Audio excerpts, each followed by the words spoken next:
Bismillahirrahmanirrahim. Assalamu alaikum. You're watching Newsroom. I'm your host, Khalid. Today is the 22nd of September 2021. These are the stories that we'll be talking about during the course of the show. We will begin, ladies and gentlemen, by the Israeli atrocities that continue unabated in Palestine. There have been pauses, more or less, but nevertheless, this continues unabated. Future of peace in Palestine, how is it going to board? As far as Joe Biden's address to the United Nations General Assembly is concerned, he has said that we must seek a future of greater peace and security for all the people of the Middle East. How important is this statement in the whole context of the tensions between Israel and Palestine and what has been happening in Palestine? We all remember what happened in May and how they unleashed brutalities in Palestine. Then there was a ceasefire, then again it all started. So when and how will there be an end to this? This is going to be our first segment today.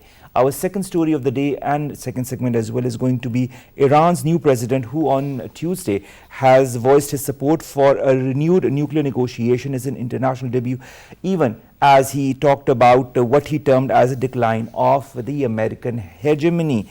Now, President Ebrahim Raisi has called on the US to fulfill its promises to end sanctions under the 2015 nuclear deal. We all know that those sanctions were put back into place, and we all know that Joe Biden had stated on the record that he's going to renew the ties between Iran and the P5+1 as far as this nuclear deal is concerned. How far will this deal go? How far will this renewed pledge by Joe Biden will go? Only time will tell, but this is going to be our second story. Then, ladies and gentlemen, we're going to talk about Recep Tayyip Erdogan, who's a Turkish president, who again, as he has done in the past, raised the issue of Indian illegally occupied Jammu and Kashmir at the United Nations General Assembly and also reiterated Turkey's principal position and support on the matter.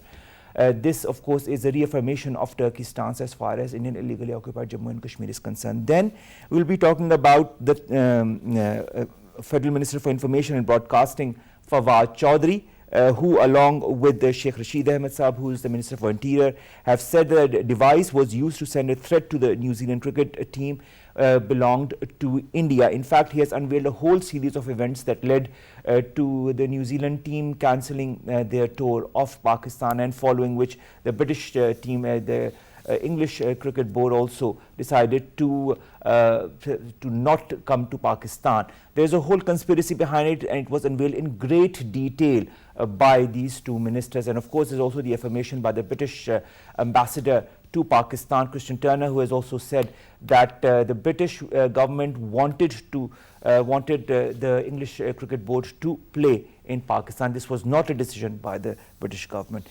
And finally, we'll be talking about the Taliban, who have decided to take action against the officials who removed Pakistan's flag from an aid truck that arrived in Afghanistan via the Torkham border that was carrying necessary food items. And it has been said by Zabiullah Mujahid in a statement that the entire cabinet of the Islamic Emirate was saddened, and that the officials involved in the incident have been arrested, their weapons seized. This is going to be our last story. Let's begin with our first story, ladies and gentlemen, our first segment that concerns, of course, the Israeli atrocities that continue in Palestine with some pauses, nevertheless. And of course, there is this new statement by Joe Biden, who addressed the United Nations General Assembly. More in the following report. U.S. President Joe Biden's presidential debut at United Nations General Assembly shed light on world's most dangerous flashpoint in Middle East that threatens to undermine the peace in volatile region. In a far-reaching speech at United Nations, Biden deciphered his vision for United States' role in the world. The bold and biggest highlight of Biden's bold United Nations message was the affirmation that a sovereign and democratic Palestinian state is the best way to ensure Israel's future. Emphasizing the urgent need of peace and security for all people in Middle East, U.S. President Joe Biden asserted that a two-state solution is the best way to ensure Israel's future as a Jewish democratic state living in peace alongside a viable, sovereign and democratic Palestinian state. During his remarks at the gathering, the president reiterated the United States' unequivocal commitment to an independent Jewish state. This message from Biden before world's most representative body dispels the criticism that U.S. left Israel-Palestine question at the back burner. The volatile nature of Israel-Palestine conflict continued to raise raise alarm across the world, with leaders intermittently weighing in on the deadly conflict between Israel and the Palestinians. Following a 2-week massive manhunt, shock and horror grips beleaguered Gaza as Israeli occupation forces embarked on draconian arrests of political prisoners struggling from liberation. Against the backdrop of escalating Israeli atrocities, the international community should give Israel a strong and deterrent lesson over its conduct towards the Palestinians. Now, to talk in detail about Joe Biden's statement in the United Nations General Assembly and the Israeli atrocities that continue in Palestine, what's the future of two-nation deal between Israel and Palestine? We've been joined by Umer Karim, visiting fellow, Royal United Services Institute in London. Umer, can you hear us? Yes, I can hear you. Can you hear me? All right, Umer, if you can hear us, firstly, I'd like to understand where Joe Biden comes from. We all know that the United States in the past has blocked several times statements as far as the Israeli atrocities in Palestine is concerned. What made Joe Biden change his stance, or is this a diplomatic maneuver in the United Nations General Assembly through his address? Yeah, I think so. That this is just a diplomatic maneuver. This is again, you can say, just a tactic to evade real attention towards the atrocities of Israeli forces towards the Palestinians. Actually, what he said during his address was that we are a long way from the goal of two-state solution. So basically, he's giving some chips to the Israelis that, yeah, I am talking about this issue in the General Assembly, but I am essentially echoing your own line. And this also gives some leverage and some breathing space to the Bennett government in Israel, who has been under pressure from its own But Umer, hasn't Israel been always given the leverage from the United States, whether it be today, whether it be the past, and I'm sure it will be the same in the future as well? How can the US maneuver as far as a two-nation deal is concerned, or theory is concerned, or move for the people of the Palestinian territory? Because this is something that continues since decades. There are so many resolutions, 88 resolutions in the United Nations Security Council on the Palestinian issue.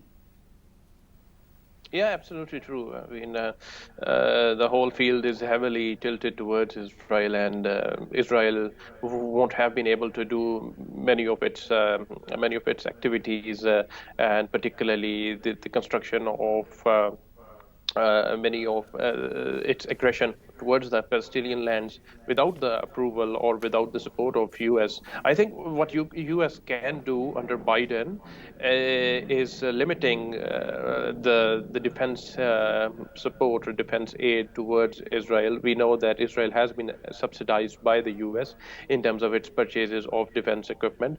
Actually, there has been some movement within the Congress, and the Democrats for the first time some Democrats have been able to revoke the funding for the Israeli Iron Dome missile defense system.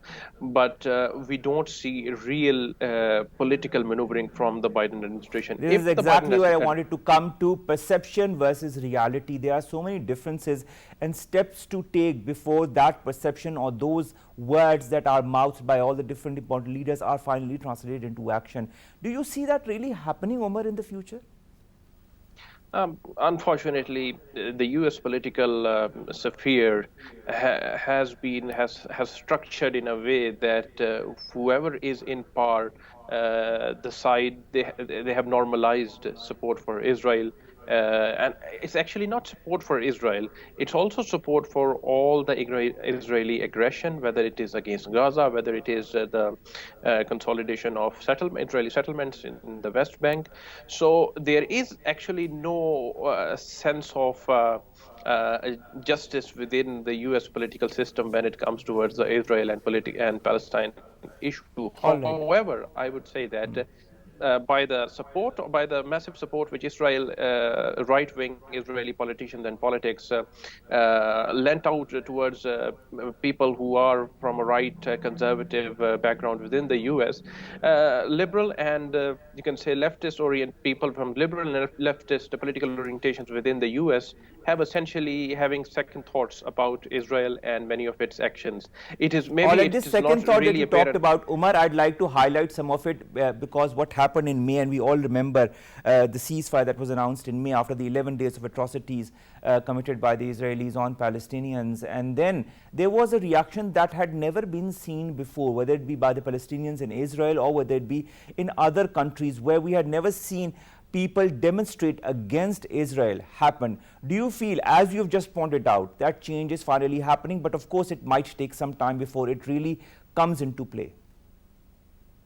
Definitely. I think that in a span of, let's say, 10 or 20 years, these elements who now are increasingly questioning the motives of the Israeli state, the motives of Israeli defense establishment, and particularly their actions against Palestinians, whether they are in the Palestinian state or within Israel.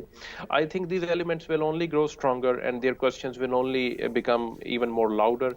And I think in the Europe, it's already quite normal to see this second point of view, but it's actually the U.S. And this move by the Democrats, by you can say liberal Democrats or progressive Democrats to revoke the funding for Israeli Iron Dome, it's just, you can say, a sign or the tip of the iceberg. As this particular, you can say, section within U.S. politics, it gains more and more strength.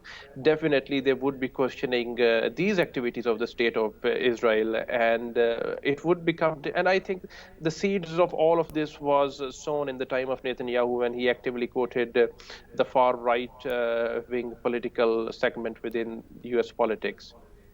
All right. Now, Umer, we do remember in the time of Trump when the then US government had proposed to change the two-state solution into a one-state solution and also expand illegal settlements in violation of the resolution 2334 of the United Nations Security Council. Do you feel that era will never come back, or do you feel maybe there is a middle way or middle ground that the US is going to go forward with as far as Palestinians are concerned? I think that it's very clear that there are several very strong voices against such a one-state solution, or like total demolition of any sense of Palestinian nationhood within the Democratic Party, and they would really push forward if there is any such move in the future, at least under a Biden administration. And I also think that even if there is like this a one-state solution, what were the Israelis doing to their own Palestinian people, as we saw during during this last episode? It's quite clear that this solution, a so-called solution, would not work in any case, and these fissures they would be even bigger then, because then the Israelis cannot really say that these are outsiders, this is a population doing it all, across the boundary, and then the very notion of Israel being an apartheid state, it would be even greater, because then these people in one way or another would be actually citizens of Israel, and Israel would have to answer for whatever it will be doing to its own citizens, and it will also increase the, you can say, progressive voices. It will also strengthen progressive voices within Israel. When you talk of progressive voices, Umer, when you talk of progressive voices, you remember in May when the United Nations had, of course, gotten together for an emergency meeting. This meeting was delayed for days. Then, of course, the statement was not taken out for some time because of the US pressure on all the countries that were present there at the emergency meeting. Do you feel when a certain decision is going to come forward from the United Nations, it is always going to be blocked one way or the other by the United States? Because, you know, on the one hand, we have always seen the United States talking about a two-state solution, talking about a future where the Palestinians and the Israelis could live in peace. But on the other hand, they always side by Israel whenever it wants to. This is actually a very good question, because in his speech, President Biden actually highlighted that the era of U.S. Disregarding UN is over, and now U.S. will be working alongside the United Nations more and more. And from an Israeli perspective, United Nations has been an actor that has actively been siding with the Palestinians on multiple issues. So this is actually interesting, because if the US now wants to work alongside United Nations, then there will be a lot of issues, a lot of topics where the US and Israel, they won't see eye to eye with each other. Can the US And afford that? Can the US afford that?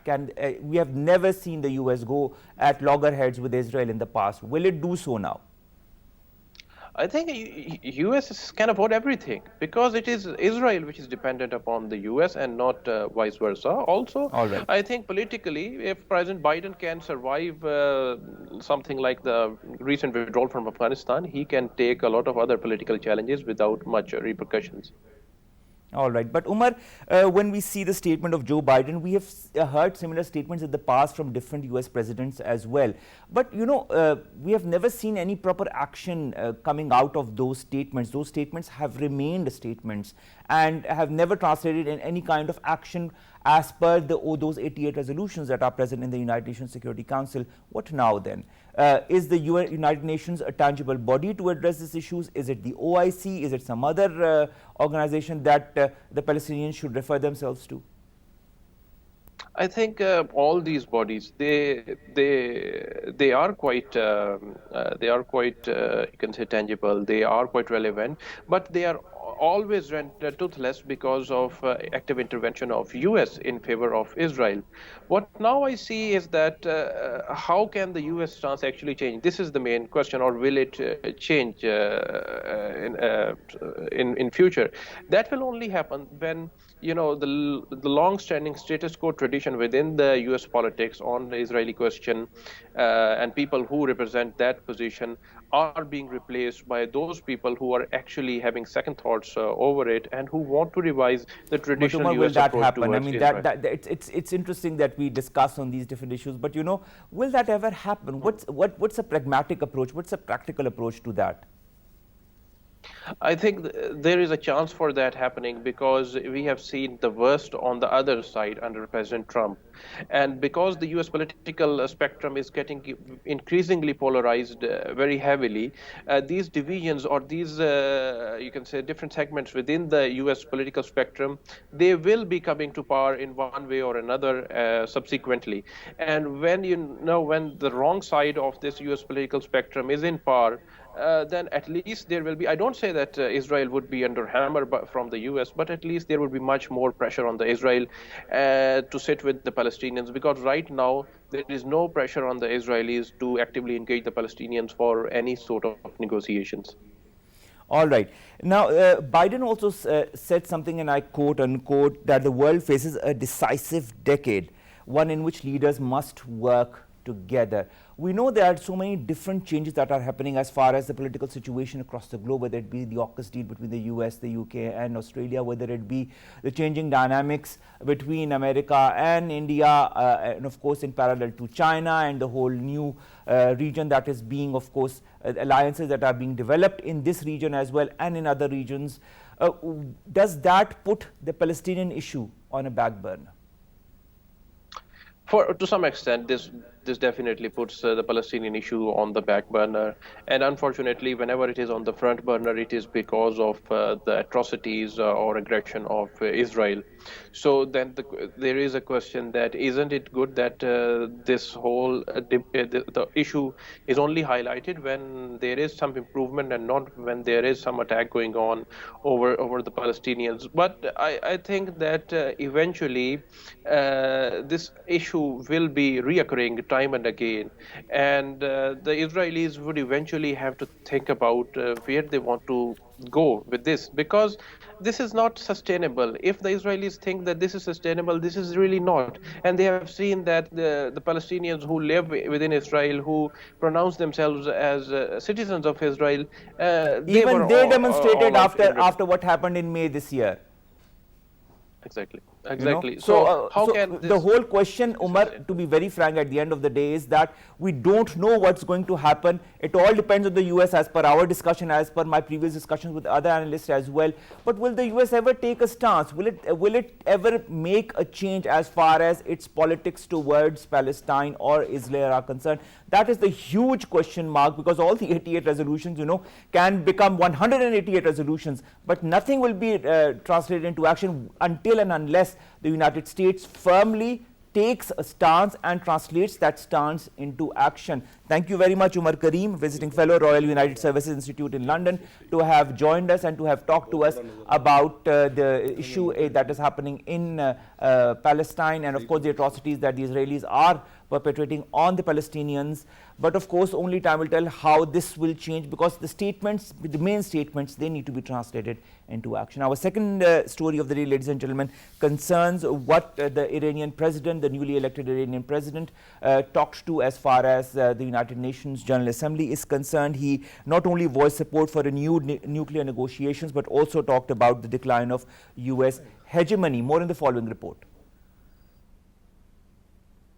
The annual general debate began with speeches from leaders of US, Qatar, Iran, Turkey and China, world's most representative body, UN General Assembly. During his presidential debut at United Nations General Assembly, Iran's new president Ebrahim Raisi pressed United States to fulfill its promises to end sanctions under the landmark 2015 Joint Comprehensive Plan of Action. He referred to US sanctions on Iran imposed after US unilaterally withdrew from the country 2015 nuclear deal with world powers in 2018 as organized crimes against humanity that didn't let up during the COVID-19 pandemic and also impacted vaccine imports. Urging the need to resume nuclear talks, Raisi noted in a recorded speech to United Nations General Assembly that the Islamic Republic considers useful talks whose ultimate outcome is the lifting of all oppressive sanctions. Signaling US foreign policy shift in post-Trump era, incumbent US President Joe Biden emphasized during his first United Nations General Assembly address that the US is willing to return full compliance on the Iran nuclear deal if Iran does the same. It is pertinent to mention here that months of indirect negotiations brokered by European Union since Biden's election have failed to revive the accord fully after Trump administration unilaterally quashed the deal. Iranian Foreign Ministry spokesperson Khatibzadeh traveled with President Raisi, noted that he expects a resumption of the indirect talks in Vienna, which include the nations still in the agreement, Britain, China, France, Germany and Russia. The resumption of Iran nuclear deal, much to the chagrin of Israel, will have far-reaching consequences upon strategic ambience of Middle East. Now, to talk more about Iran-US relationship and of course the whole highlight of the address of the Iranian president to the United Nations General Assembly, how that is going to change or might change the dynamics of Iran with the other countries and the future of the nuclear deal. We've been joined by Dr. Zafar Nawaz Jaspal. He's an international relations expert. Dr. Saab, thank you very much to have joined us. It's a pleasure to have you on board. Sir, Iran nuclear deal. How positive are you, optimistic are you about the future of this deal, and do you feel it is going to remain the same as it was in the past, or do you feel there are going to be certain amendments made by the current government? Look, this is very important because when we look about this deal which we know as Joint Comprehensive Plan Action, JCPO, it was made in 2015 July, and then in 2018 when Trump administration scuttled, they had a very serious reservation on Iran's Missiles Development Program. Now, naturally, Iranians think that there must be a need for further kind of a control or development, but they are not ready to compromise on certain things. Because after the 2018 and onward, because the 5 members of this deal, except the Americans, they kept engaging the Iran on the sideline of the General Assembly meeting, ministerial meeting, something. There was since 6, they had indirect talks in the Vienna in the last few since Biden came. Of course. But I think Iranians are unwilling to change their stance. And why is that so? The reason is very simple. It's very tricky because if you see, Iran is a member of the Nuclear Non-Proliferation Treaty. And being a member of the Nuclear Non-Proliferation Treaty, Iran has the right to maintain uranium enrichment facility, which is capable to enrich up to 5%, and then it is allowed to maintain a nuclear uranium enrichment up to 19.75, which we call it low enriched uranium. In that context, Iran has a right, because 5% enriched uranium it required for reactors, power plants, and then on the other side 19.75, when we go, normally some say 20, but it's 19.75, that is required for medical isotopes to treat the cancers, and there they have a research center, medical center in Tehran to use that. Even in the Tehran they had a research sector from where they used to produce that. Now in this deal there was that they are not going to increase their capacity of this certain amount of enriched uranium. They gave them 3.5 to 5, normally 3.5 is.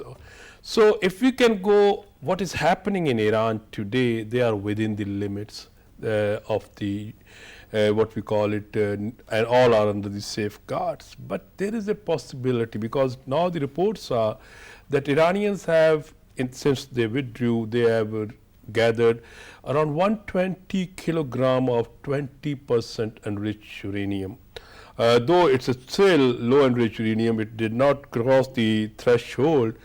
But at the same time, when you go on the other side, by low enrichment, 20% going to the 90%, we call it high enriched uranium, which is very much lethal. You can use it in the weapon.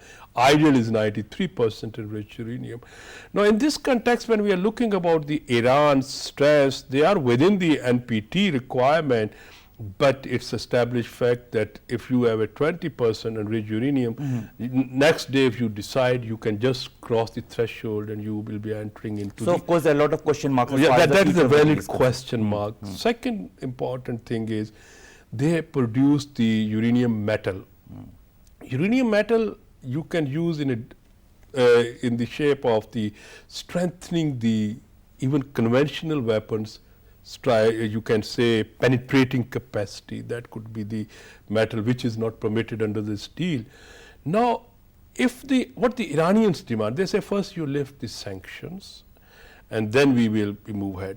They are saying that first you show the compliance, then we will move ahead. So my understanding is that for Biden, though Biden said, and this current president of Iran elected, he said, they show the willingness to have it. But trends are not in favor of it. All right. But what can happen in the next few months? Because of course there are sanctions on Iran, and although Joe Biden says those sanctions might be lifted as far as the nuclear deal are concerned, but there are other sanctions that relate to humanitarian issues that Joe Biden says will not be lifted. So where does that leave Iran as far as the sanctions it is under is concerned? I think that sanctions have ruined the Iranian economy.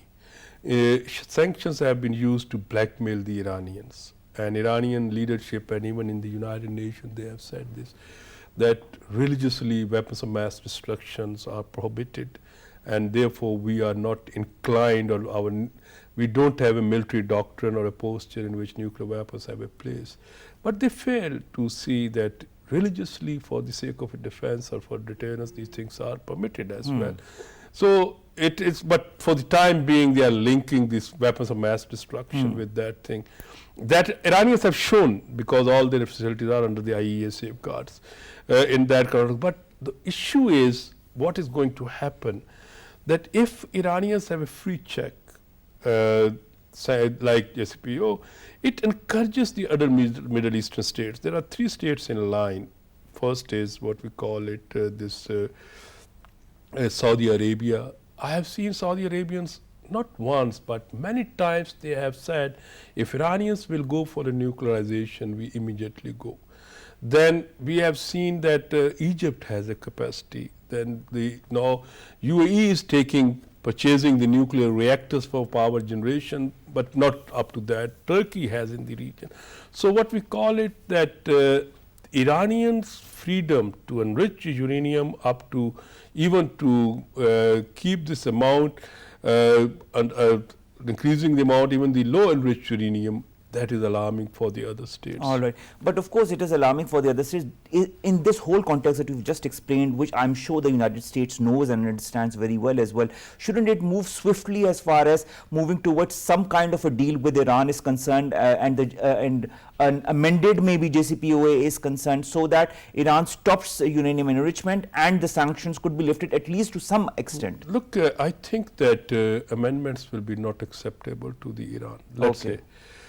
Iranians didn't move out of the deal. For Iranians, of course, they never moved. And the other 5 out of the 6, I mean the Germany, China, France, Britain, and then Iran was part of. For them, the deal was okay. So Iranians don't need to amend it. America desires to amend it.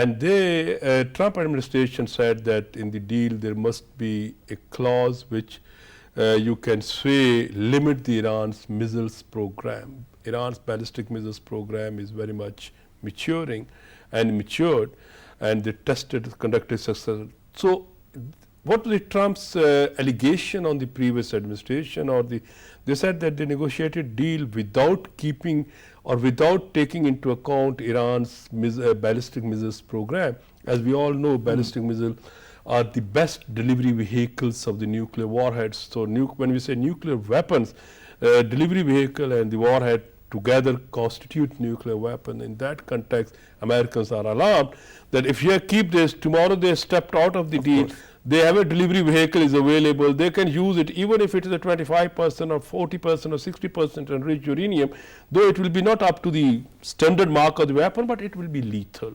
It will cause a destruction.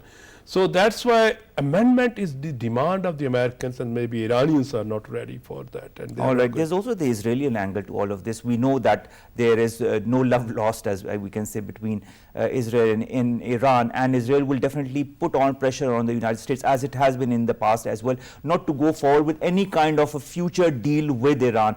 Do you feel that could influence the US? I think that in the case of ballistic missiles, which Iran is producing, there are 2 states which are very much disturbed. One is Saudi Arabia and one is Israel. Both of them are pressurizing the Americans that they should try to control or pressurize the Iran's missiles program. Israel had an influence, Israel is enjoying influence, and Israel will continue enjoying this same kind of influence, and it will be a big factor. But at the moment, what the Americans need to realize is that engaging or keeping engaged Iran means that you are keeping them away from the nuclear weapons. They will not cross this threshold. They will behave as IAEA or all these kind of the things. And earlier in the 2003, Iranians were afraid. That's why they shared all the information. That's why we also suffer. And the Iranians faced the, you can say, pressure. At that time, Americans were coming with the military actions. Now, Americans lack this capacity. They are out of the region. Though they have a central command, but this military adventurism of the Americans, which started in the beginning of this 21st century, it has now closed with the withdrawal from Afghanistan. Today, Iranians are more confident. There are 2 reasons. One is, Americans are not planned, and of course technologically they are hitting. Iranians allege them that Qasmi was killed by the Americans. One of their leading scientists was killed with the Americans and their connivance by the Israelis. Recent. So that is, they have it. Then there was a destruction, and let's say one of their by cyber attacks, that they are continuing. But the confidence is that today, I think Iranian military boots will be not on the Iranian soil, so Americans are not going to take any this kind. Dr. And second is China-Iran's strategic partnership deal of $400 billion US. That is a huge deal.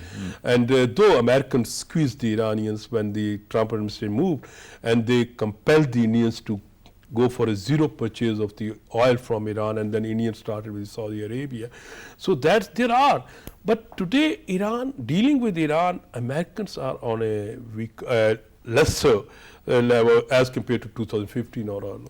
All right. So, nevertheless, I mean, even though Americans have really exited this region, they haven't really exited their indirect presence. They will always continue to ensure that there is an indirect presence in the region, one way or the other. We've seen also the drone attacks that they've done in Kabul. No, I can add. Don't you feel that not only indirect. Let me make it more clear. Americans have a physical presence in the region. Central Command is very much functional and operative today. Americans have decided that in next time they will not having a boots on the ground, they will use the high tech to punish. So instead of conquering anybody, rebuilding anybody, if they have any problems somewhere, they will use the high-tech drone attacks, or you can say missile attacks. But in this whole context that you've just explained to us, isn't it pertinent that both the countries move at a very rapid pace in order to go towards some kind of a conclusion of the JCPOA or, I mean, this nuclear deal, so that the countries around the world can also heave a sigh of relief, and there's less tension in the region, there's less tension between the US and Iran, and some of the economic sanctions, if not all, are lifted? My understanding is that Americans, it's better to return to the deal. Biden administration return as it is, the deal is. Iranians are willing, the other four members are also willing, and then they keep Iranian within this framework as IAEA safeguards lesser production of enriched uranium. When they will be there, definitely the Iranian economy will grow, there will be less attention, but the problem is what the Israelis and other Iranian strategic competitors say, that though there will be no, Iranians will stop producing sanctions lift, they will have a more economy which they will use it for terrorist activities in the other, or what they feel Israelis that they will have, if they are Iran is economically stable, they can create more problems for them by their economy, like, because Iranians have influence from Iran to Iraq, Iraq to Syria, Syria to Lebanon. It's an arc of what we call a Shati connectivity, and these kind of things we cannot underestimate. But on the other side, what your point is, it's excellent that if they engage Iran and they say, and Iran definitely, Iranians desire to behave normally now. Now I think this is an era after this withdrawal that Americans have to live with these kind of the regime, Taliban or Iranian revolutionaries or different regimes in the world. If they are going to accept this thing, why not Iran? They can move ahead. We've come a long way from 2015 to 2021 as far as the JCPOA is concerned. If I were to ask you as a last question in one phrase, how optimistic are you currently of a future with JCPOA intact in the next year or so? JCPOA is partially intact because only one member exited, doesn't mean, but it's suspended at the moment. But the trends are not in favor of it, because they all think that by this way they try to control. But my understanding is that these 6 back channels contacts in the Vienna, that generates optimism. And I think Biden administration also seems very much inclined that let's engage them. One think about it, one could be optimistic, but what cautiously optimistic. Cautiously optimistic. Not all right. Thank you very much, Dr. Zafar Nawaz Jaspal, international affairs expert, to have joined us, to have talked to us very candidly about the relationship between Iran and the US. And let's go, ladies and gentlemen, now to our third story, and that concerns Recep Tayyip Erdogan, is an address to the United Nations General Assembly, and where he talked about the Indian illegally occupied Jammu and Kashmir issue. Let's hear what he had to say. We believe in Kashmir, the problem that has been ongoing for 74 years should be solved through dialogue among parties and pertaining to the resolutions of the UN. This is our, we believe in Kashmir. Of course, the Turkish leader talked about this in the 75th session, but he also talked about this. I mean, this was the 76th session where he addressed the United Nations General Assembly, but he also had talked about the same issue in the 75th session of the United Nations General Assembly as well, where he had said that the Kashmir conflict, which is also key to the stability and peace in South Asia, is still a burning issue. Steps taken following the abolition of the special status of the region further complicate the problem. And he has continued to talk about this issue in this very session, which shows a Turkish of course, siding with the atrocities, with the people of Indian illegally occupied Jammu and Kashmir, who are facing these atrocities by the current Indian regime. So let's see whether the Turkish influence and other influences that are currently pressurizing the United Nations General Assembly in order to move forward with some kind of an action in Indian illegally occupied Jammu and Kashmir move to some kind of a result. Let's go to a next issue, ladies and gentlemen, and that concerns media briefing that was given by two ministers, that is our Minister for Information and Broadcasting, Nawaz Chaudhry Saab, as well as the Minister for Interior, Sheikh Rashid Saab, in which they talked in detail about the reasoning behind which the New Zealand cricket team left Pakistan at the very last moment, the day when they were supposed to play against Pakistan. And of course, this started a whole backlash, due to which even the English Cricket Board left. These are documents that were released by the minister during the press brief that you can see in the parallel window.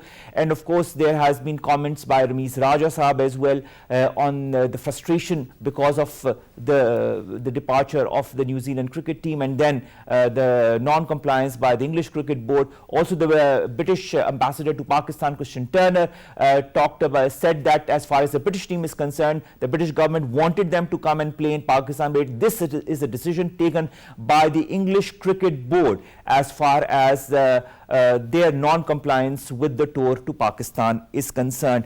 Now, Nawaz Chaudhry Saab also gave a huge detail about how this all happened and how a whole fake post was created until under the TTP's name that gave certain warnings to the New Zealand cricket that spiraled, and that is what led to the New Zealand Cricket Board suspending their tour to Pakistan, and of course followed by the British English Cricket Board as well. And now finally, let's talk about the Afghan Taliban. As you very well know, an incident happened some time back in which on Sunday Pakistan had donated food items loaded in 17 container trucks on humanitarian grounds for the new government, and some of the people in Afghanistan took out the flag and of course harmed our Pakistani flag. And as a response of a video that was circulated of this very flag being harmed and tainted by these Afghanis, there has been a statement by the Taliban spokesperson Zabiullah Mujahid, who has said that the entire cabinet of the Islamic Emirate of Afghanistan was saddened by the incident. He has also said that that the officials involved in the incident have been arrested and their weapons have been seized, and he said they will be dealt with according to the law. This of course also shows a renewed commitment by the new Afghan government as far as strengthening ties with Pakistan is concerned, and not leaving any such action unresponded to, which is against Pakistan and Pakistani interests. With that, we come to an end of today's newsroom, and see you inshallah tomorrow with new story segments that pertain to you, us, Pakistan, generally and nationally. Till then, of course, as I always say at the end of the show, get yourselves vaccinated if you haven't, and follow the standard operating procedure for preventing yourself from this pandemic. Allah Hafiz.